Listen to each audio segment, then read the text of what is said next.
इस बार सीबीएसई में आप लोग जानते हैं कि इस बार जो सीबीएसई का एग्ज़ाम जो ले रहा है उसमें दो ठो जो है वो assertion and reason based questions होगा। क्वेश्चन नंबर 19 एंड 20 ये साइंस में था, assertion and reason based question, and this is very new for the mathematics. Mathematics के लिए काफ़ी ज़्यादा न्यू है assertion and reason based questions. सबसे पहले एजर्सन क्या होना चाहिए? एजर्सन एंड रीजन के लिए सबसे आवश्यक चीज़ है कि उन दोनों को एक स्टेटमेंट होना चाहिए। एजर्सन एंड रीजन में सबसे आवश्यक चीज़ है कि उस दोनों को क्या होना चाहिए बताओ? उस दोनों को एक कंप्लीट स्टेटमेंट होना चाहिए।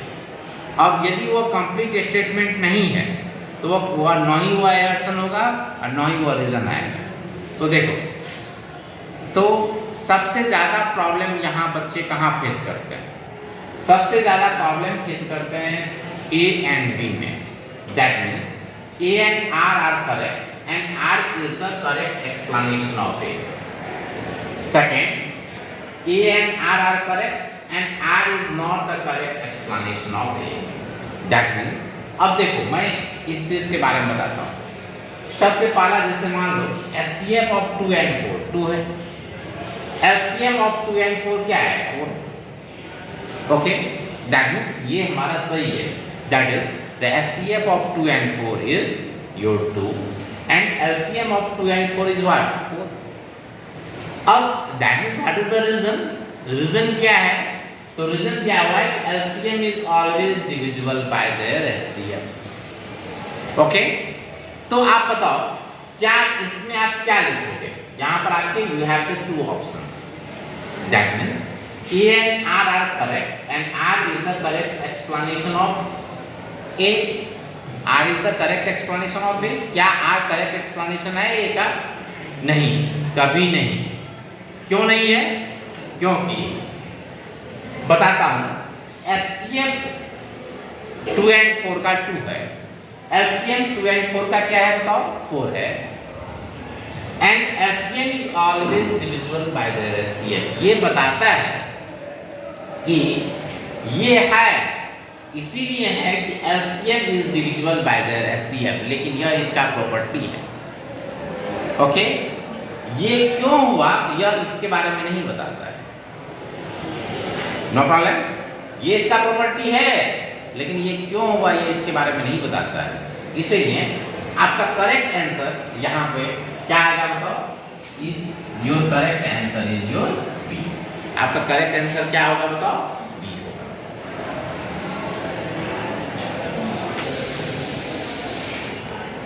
इसी assertion and reason based questions का एक दूसरा फॉर्मेट लेता हूं। ओके, इस फॉर्मेट में देखो आप, ए क्या है? Equation x² + 2x + 1 = 0 has equal roots. Equation x² + 2x + 1 has equal roots and what is your reason? Reason is your if b = b² - 4ac = 0 then equation has equal roots. if b = 0 तो equation को क्या होगा बताओ? Equal roots होगा। Here d = 0, यहाँ पे d क्या है बताओ? 0 है। It is the reason, it is the reason and this reason satisfied the assertion. ये जो रीजन है वो सेटिस्फाई करता है क्या बताओ? एजर्सन को। तो what will you right? That means a and r are correct and r is the correct explanation of a. So what is your answer? Your answer is your option A. Your answer is your option A. A is your correct option. Okay? देखो आप, a fifth term of an AP, a fifth term of an AP 10, 13, 16 is 22.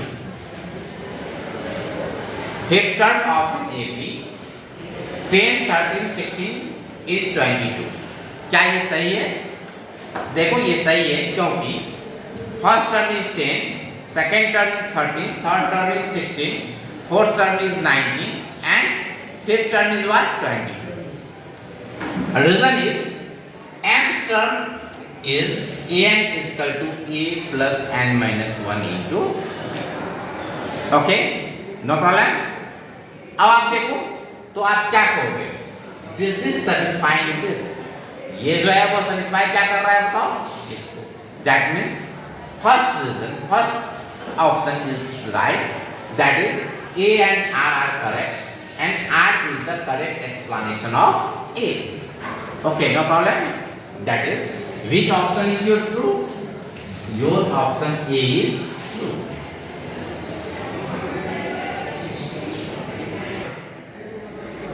इसके just second question को देखो।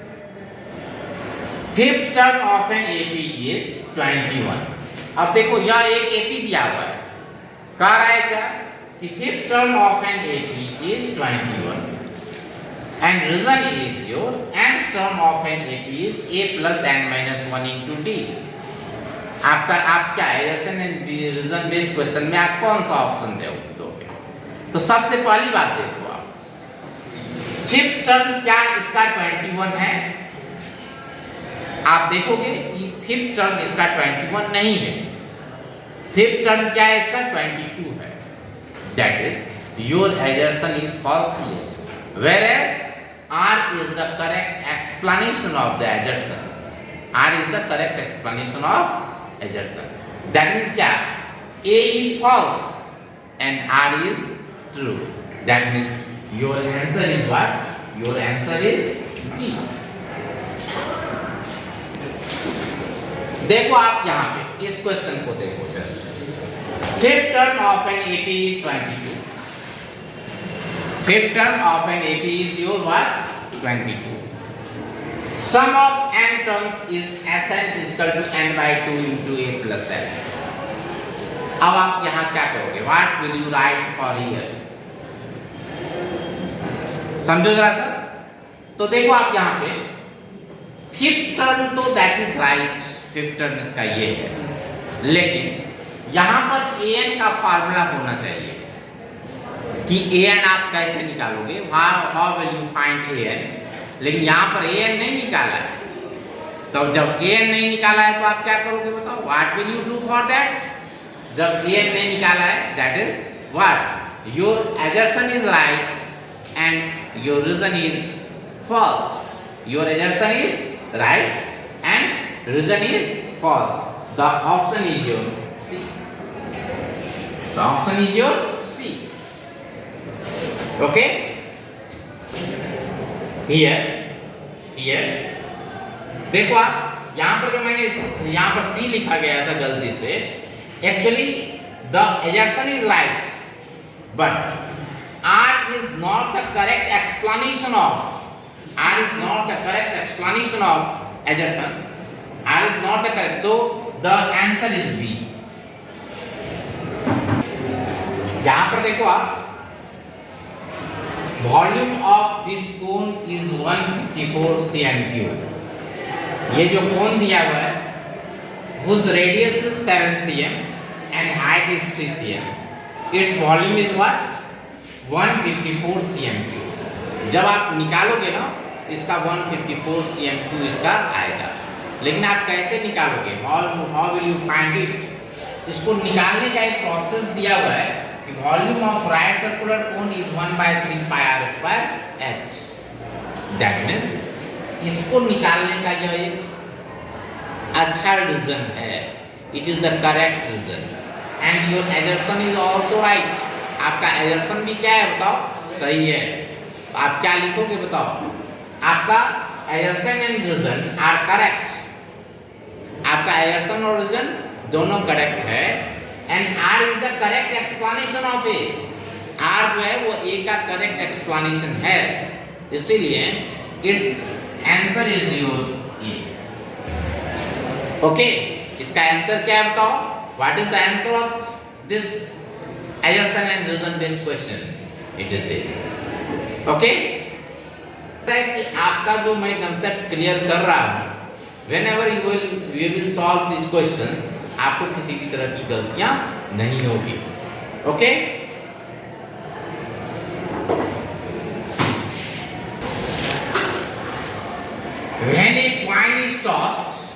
then probability of getting one head is 1/2.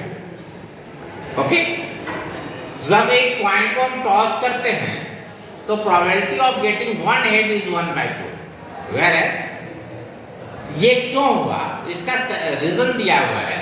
इसका sample space ht आता है, event is your h, event हमारा h है, ns is equal to 2. यहाँ पर देखो ns 2 है, ne क्या है 1 है. So probability of the event is your 1/2. इससे पता चलता है कि हमारा एजर्सन भी सही है और result is the correct explanation of the एजर्सन. Show your answer is ये. मुझे ऐसा लगता है कि आप सारे लोगों को इस तरह के क्वेश्चंस का जो मैंने रिवीजन कराया दिया है, इससे एजर्सन एंड